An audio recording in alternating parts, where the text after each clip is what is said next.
The spring of 1940, early in World War II, over 338,000 British and French troops were trapped on the coast of France in a little town called Dunkirk. With the Nazis closing in on them, there was simply not enough time to evacuate that many soldiers. In the midst of this desperate situation, one of the British commanders sent a message back to the military headquarters in London, and the message was simply 3 words: but if not. But if not. In the War Department, they actually understood what the message meant. And they sent the message across England, and everybody heard what the message had been from the commander. But if not. And they understood it too. They recognized that this was a quote from the biblical book of Daniel. It was a quote from the story of Shadrach, Meshach, and Abednego when they were faced with being thrown into the fiery furnace. In the story, the king is about to throw Shadrach, Meshach, and Abednego into the fire because they refuse to bow to an idol that the king has set up. And as part of their response, we read in Daniel 3, verses 17 and 18, they say, "If it be so, our God, whom we serve, is able to deliver us from the burning fiery furnace. And he will deliver us out of thine hand, O king. But if not, be it known unto thee, O king, that we will not serve thy gods, nor worship the golden image which thou hast set up." You see, by sending the message, but if not, what the commander was saying is, even if we're not rescued, we will not bow. We will not surrender. We will not give up. We'll keep fighting. His 3 words stirred the hearts of the people across Britain.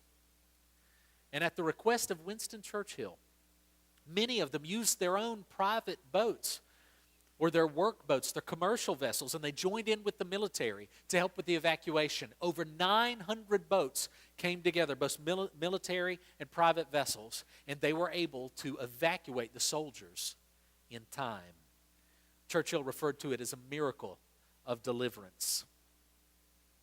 It's a true story. Now, one of the most amazing aspects of this story, of course, is the fact that the people understood the message. But if not, that's all it said. And yet they understood it. They knew exactly what it meant because they knew their Bible stories. My, how times have changed. Would we understand that message if the commander from Iraq or Afghanistan sent the message back, but if not? I think we'd be saying, but if not, what? But if not, they understood it. Our culture has certainly changed, hasn't it? As we saw humorously portrayed in this morning's skit, we no longer have a biblically literate populace. Usually you could take for granted that people would understand a reference to Shadrach, Meshach, and Abednego, or even a reference to Noah. But it's not the case anymore. Many people are no longer familiar even with basic Bible stories. And our culture has changed in other ways too. For example, ever since the early 60s, teachers are no longer allowed to lead students in prayer in our classrooms. Now some groups are trying to get the phrase "one nation under God" taken out of the Pledge of Allegiance, and other groups are trying to get the phrase "in God we trust" taken off our money. In many towns, Christians are no longer allowed to set up a Christmas manger on the lawn of City Hall come Christmas time. And in many retailers, they'll no longer even use the word Christmas. They'll just wish you happy holidays. The 10 Commandments have been removed from the walls of many of our courthouses. We no longer have so-called blue laws. You remember those? Laws that restricted people's behavior, especially on Sundays, so that you would observe the Sabbath. Community organizations and schools no longer avoid Sundays and Wednesday nights when they're planning their events. It's not uncommon at all to have soccer practice or whatever other kind of practice on Wednesday nights. during church. Or even have soccer games or other types of games, even on Sundays, even during church times. We've run into that over the past few years here occasionally. On top of all of that, our popular culture seems to spiral farther and farther down into immorality with each passing year. Things have changed, haven't they? These changes are all happening while at the same time, church attendance in the United States is withering.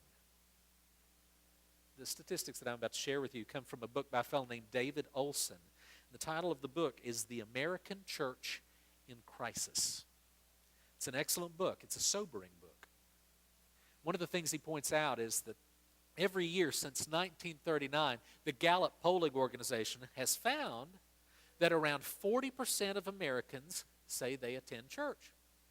The question's usually been in the form of, did you happen to attend church in the last 7 days?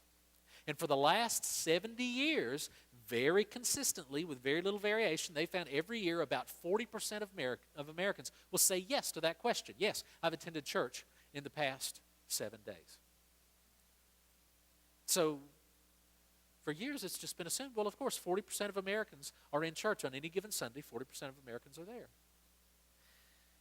However, other researchers have begun to question this statistic in recent years and run their own polling data and surveys. Other researchers, instead of asking people if they went to church, they've checked the actual attendance numbers at the churches to see how many Americans are actually going. And what they found is very different from what we've heard for years, what we've assumed for years. What they found is that evidently Americans tend to exaggerate how often they attend church when they're asked about it. What did they find? Well, they found that the new research found, based on actual church attendance numbers, that on any given Sunday, only 17.5% of Americans are in church. Now, for years, we had heard it repeated, 40%. It's been consistent, 40% of Americans in church. No, that's not true. The actual numbers are, on any given Sunday, 17.5% are in church. That's less than half of what the number was thought to be for years. Only 23% of Americans attend church more than once a month. That's another thing that the new studies found. Only 23% attend church more than once a month. Now, if you add to this all the people who do attend church but do so once a month or less, then what you find that the number goes up to 37% of Americans are actively involved in church to some degree, even if it's just coming every once in a while. 37%. Now, there's another 15% of Americans who claim to belong to a particular denomination or to a particular congregation, but they never go. They're the people whose names are on the church rolls, but they never come. That's 15% of Americans. So if you attend church more than once a month, then you are part of that group of 23% of Americans who do so.